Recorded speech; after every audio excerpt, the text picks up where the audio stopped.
It's not a stretch to say that things seem to be heating up in the Arctic, not only temperature-wise but also geopolitically. As sea ice cover begins to melt and starts to recede, whole new geopolitical realities will start to thaw out, centering on resources, trade and military postures. All of this may mean that the Arctic's quiet, white, icy expanses will soon rumble due to the movement of geopolitical giants. First and foremost in the geopolitical mix that is the Arctic is the resources that lay under its white, icy plains. According to the US Geological Survey, an estimated 22% of the world's undiscovered oil and gas reserves, amounting to approximately 412 billion barrels of oil, were located in the Arctic. Moreover, the Arctic is rich in minerals including phosphate, bauxite, diamonds, iron ore, gold, silver, copper and zinc. Obviously, this has huge geopolitical implications. Each of the Arctic states has its own claim to the massive resources under the seabed, and whether or not they can exploit them will be largely dictated by the United Nations Convention on the Law of the Sea, or UNCLOS for short. Those resources within the state's offshore 200 nautical mile exclusive economic zones, or EEZs, will prove to be less contentious. However, it is the resources that fall outside of these EEZs that will form the main bone of resource contention. Each country is able to claim a further extended continental shelf zone of resource exploitation based on geometric evidence of the seafloor, something that may come to form a fault line between the Arctic states. Russia, with its gargantuan Arctic coastline, has the largest stake here. The country claims a large extended continental shelf based on the Lomonosov and Mendeleev ridges, which overlaps with Danish and Canadian claims. According to the Arctic Institute, Russia possesses more than half of the Arctic's estimated oil and gas resources. The state's push to secure its Arctic state entered the information realm when it planted a flag on the Arctic seafloor in 2007, an iconic moment for Arctic geopolitics. Nearly half of Norway's landmass is Arctic territory, and the country has sought to extend its continental shelf beyond the 200 nautical mile exclusive economic zone in three specific areas: in the northeastern Atlantic and Arctic Oceans, the loophole in the Barents Sea, the western Nansen Basin in the Arctic Ocean, and the Banana Hole in the Norwegian Sea.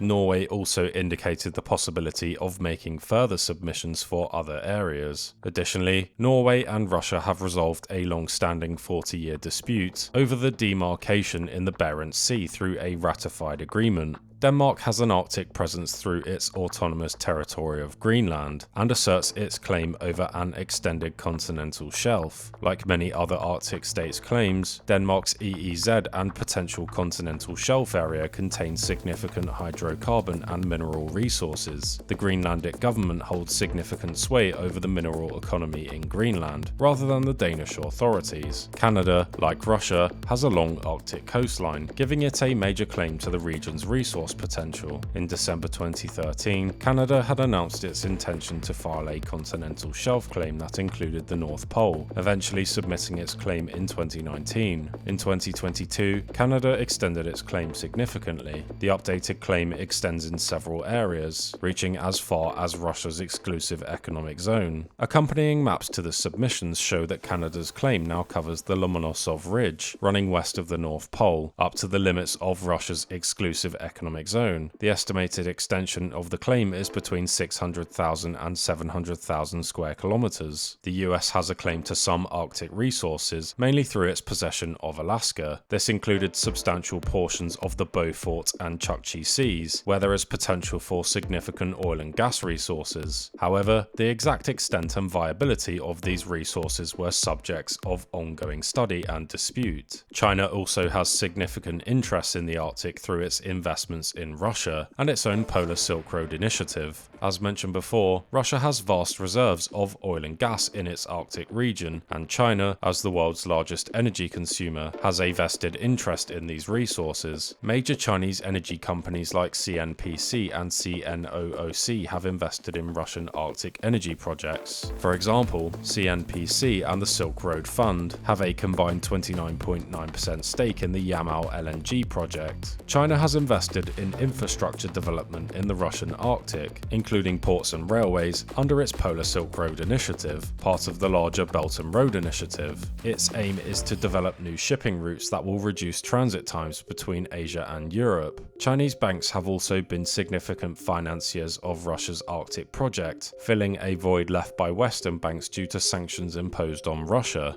Currently, the shortest maritime route between Europe and Asia remains passage through the Indian Ocean, Red Sea and Suez Canal, though were Arctic sea ice to melt or recede further, this could change, with the fastest route becoming the Northern Sea route. This route, which traverses the Bering Strait, Arctic Ocean and GI-UK gap, if taken, would reduce the journey time between Europe and Asia by 10 to 15 days, compared to the traditional route through the Suez Canal. More specifically, the Northern Sea route has a length of 13,000 kilometers when compared to the Suez Canal route, which has a length of 21,000 kilometers and represents a distance saving of 8,000 kilometers. Were the Northern Sea route to become commercially viable, then the reduced costs associated with passage through it would draw traffic away from traditional routes, impacting countries such as Singapore and Egypt, which rely on trade flows through their associated choke points. More specifically, as geopolitical dynamics stand, China would be one of the largest beneficiaries of the opening up of the Northern Sea route, which would reduce its reliance on the Straits of Malacca. At the moment, passage through the Northern Sea route remains commercially unviable. According to recent data from the UK Met Office, the current extent of sea ice in the Arctic is below the long-term average of 1981 to 2010. However, over the past 5 years, there has been a slight reversal in this trend, indicating that predicting Arctic sea ice conditions has proven challenging. In other words, the behaviour of Arctic sea ice has been unpredictable in recent years, defying some of the earlier predictions of significant ice retreat. The country by far and away that has made the most advances on the military front in the Arctic is Russia. Russia's military buildup in the Arctic, including the reopening of Soviet-era bases and the deployment of advanced weaponry, has raised concerns among other Arctic states, though this posture has recently been impacted by the country's invasion of Ukraine, with significant numbers of troops being redeployed to that theatre. According to FP, since 2014, Russia has constructed more than 475 new buildings across its Arctic military bases, and continues to carry out comprehensive military drills. Despite an increased emphasis on the Arctic in Russian military planning, the state's war in Ukraine and the subsequent accession of Finland, and soon accession of Sweden to NATO, leave it as the sole non-NATO Arctic state. The United States and NATO allies have expressed interest in maintaining a strong presence in the region to ensure freedom of navigation and protect their national security interests, though much of the NATO build-up in recent years has been in reaction to Russia's own deployment and strengthening of forces. First of all, NATO member Norway naturally maintains a robust Arctic military presence, with heavy NATO involvement. The Arctic region is of strategic importance to Norway due to its geographical proximity and extensive Arctic coastline. Norway has been investing in modernizing its military capabilities in the Arctic region, prioritizing maritime capabilities such as frigates and submarines, as well as improving its surveillance and intelligence capabilities. The Norwegian Armed Forces Joint Headquarters is located within the Arctic Circle in Bodo. The Norwegian Army's Brigade North, the only brigade in the Norwegian Army, is a mechanized infantry formation trained specifically for operations in the Arctic region. Norway also has an Arctic Range Command, which conducts long-range reconnaissance patrols and direct action operations in northern Norway.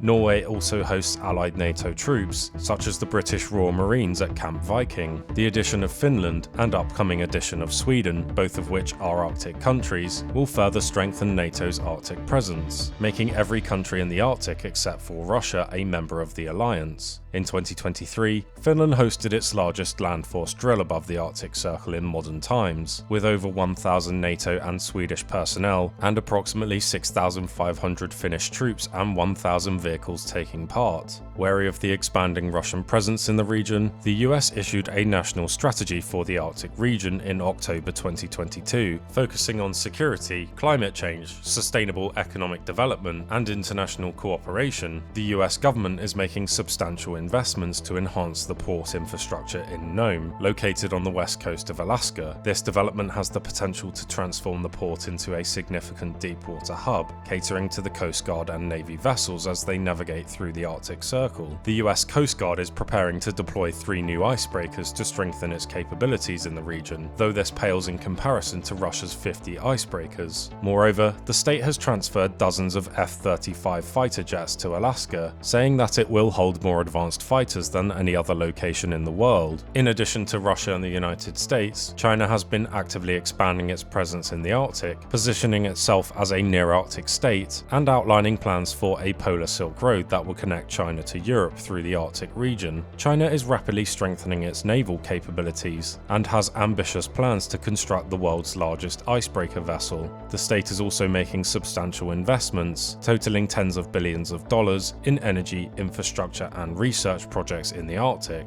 Earlier this year, Beijing and Moscow pledged to enhance practical cooperation in the Arctic, signaling a deepening strategic partnership between the two nations. The Arctic is rapidly emerging as a pivotal region in global geopolitics. The melting ice caps and potential wealth of untapped resources have transformed the Arctic from a peripheral concern into a strategic epicenter for global powers. These developments have also introduced an element of unpredictability, creating uncertainties about the future of the Arctic and the likelihood of conflict in the region. If ice melt continues as predicted, then tensions over resources and trade in the high north will likely grow to fill the void. This is especially the case since the outbreak of the war in Ukraine, which has further increased tensions between Russia and NATO. In this complex geopolitical environment, the likelihood of conflict is uncertain but not inevitable. The existing multilateral frameworks, particularly the Arctic Council and the United Nations Convention on the Law of the Sea, offer avenues for peaceful resolution of disputes. Despite the tensions, there's a shared understanding among the Arctic states about the importance of maintaining the region as a zone of peace and cooperation.